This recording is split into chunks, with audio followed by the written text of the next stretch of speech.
Selamat datang di Pojok Santai. Sebelum Anda mendengarkan audiobook ini, kami menginformasikan bahwa channel ini adalah review audio dari buku yang ada di Indonesia. Untuk membaca keseluruhan buku ini kami menyarankan membeli buku aslinya di toko buku kesayangan Anda, baik offline maupun online. Keberadaan channel ini dimaksudkan untuk membantu Anda mendapatkan pengetahuan dari buku-buku kesayangan Anda. Jangan lupa untuk subscribe, like, dan komen.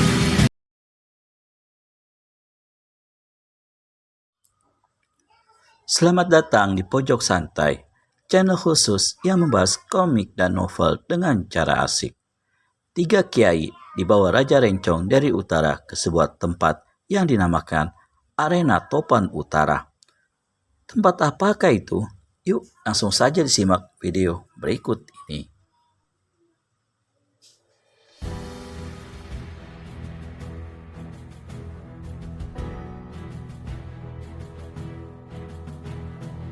Tapi aku tak keberatan untuk mengatakannya belak-belakan padamu.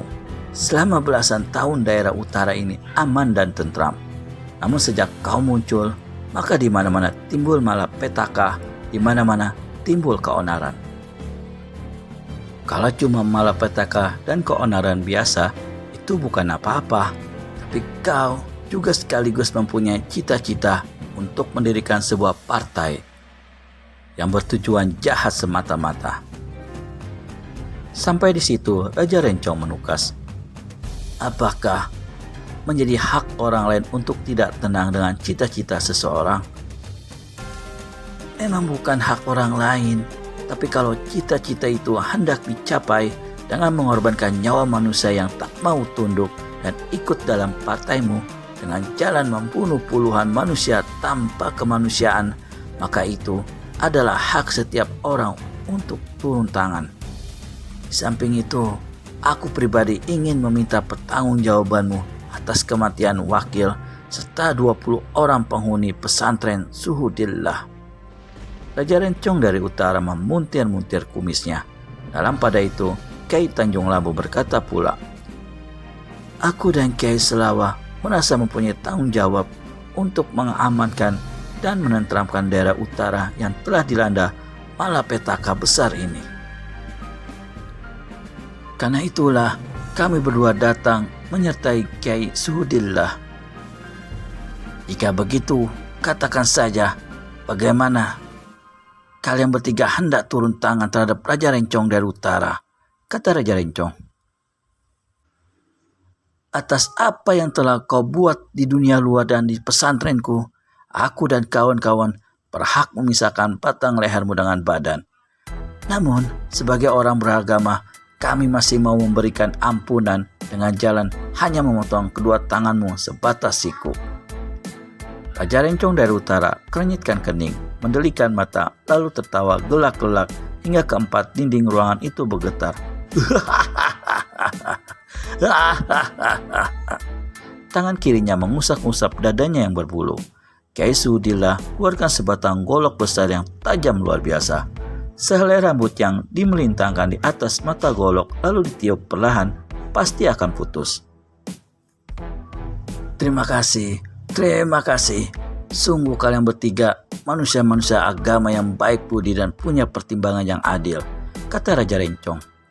Lalu sambungnya, karena kalian bertiga mau mengampuni jiwaku, maka aku pun rela pula untuk tidak mencabut nyawa kalian, meskipun aku mempunyai aturan bahwa siapa yang berani datang ke pulau ini pasti akan kubunuh. Karenanya, kalian bertiga lekas-lekas saja bunuh diri. Bagaimana cara terserah masing-masing kalian. Tentang jenazah kalian tak perlu dikhawatirkan. Danau yang mengitari pulau ini cukup layak menjadi kuburan kalian. Raja Rencong, ujar Kiai Suhudillah, kejahatanmu akan kami balas dengan keadilan. Itu sudah lebih dari layak. Apakah kau masih hendak berkeras kepala mengikuti kesesatannya setan? Raja Rencong dari utara berdiri dari kursinya sambil tertawa sedingin es. Diberi kesempatan untuk bunuh diri, kalian tidak mau melakukan. Terpaksa tanganku yang bertindak.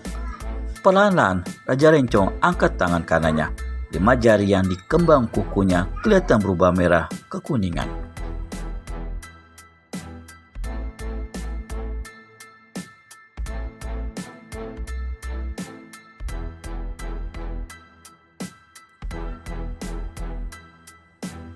Wut. 5 larik sinar merah kekuningan yang panasnya bukan olah-olah menggempur ke arah 3 kiai. Baiknya para kiai ini sudah bersiap sedia sehingga begitu serangan ilmu kuku api dilancarkan, maka ketiganya sudah melewat dari kursi masing-masing. Yang menjadi korban ialah 3 kursi bekas tempat mereka duduk. Ketiga kursi itu serta-merta menjadi hitam hangus mengebul. Meski hati tergetar hebat melihat kehebatan kesaktian lawan, namun ketiga kiai sudah bertekad bulat untuk berkorban jiwa demi kemusnahan manusia biang malapetaka. Serentak turun ketiganya lalu mencabut senjata dan menyerang dengan hebat. Kiai Suhudillah menyerang dengan sebuah tasbih kumala hijau, sedang tangan kiri memutar golok datar yang tadi hendak dipakai untuk memotong kedua lengan Raja Rencong. Kiai Selawah menggempur dengan sebilah pedang biru, sedang kiai yang ketiga yakni Kiai Tanjung Laboh menghantam dengan sebuah kebutan yang berbentuk seperti sapu kecil. Raja Rencong dari utara berdiri di tempatnya dengan sikap acuh tak acuh meski topan serangan melandanya. Yang hebat ialah jangankan tubuhnya, rambut atau pakaiannya pun tidak berkibar dilanda angin serangan para kiai. Sesaat, 3 ujung senjata akan mencium dirinya. Raja Rencong dari utara gerakan tangan kanannya. Wush! Pedang, tasbih kumala hijau, dan kebutan sakti terpental kembali laksana menghantam benda karet yang atos. Berubahlah paras ketiga kiai. Raja Rencong dari utara tawa mengejek. Tiba-tiba sekali tangan kanannya bergerak dan dari mulut yang tadi tertawa keluar, "Makan jotosan selaksa palu godam ini." Meski sebelumnya berseru demikian rupa dan sekaligus memberi peringatan pada calon korbannya, namun ketiga kiai tak dapat melihat gerakan tangan lawannya, dan yang lebih hebat lagi, mereka tak tahu siapa di antara mereka yang menjadi sasaran. Demikianlah saking cepatnya gerakan serangan Raja Rencong dari utara, lalu terdengarlah suara "Mak!". Tubuh Kiai Selawah tertekuk ke muka sebentar, lalu mencelat mental keluar arena, menggeletak di lantai batu dengan perut pecah.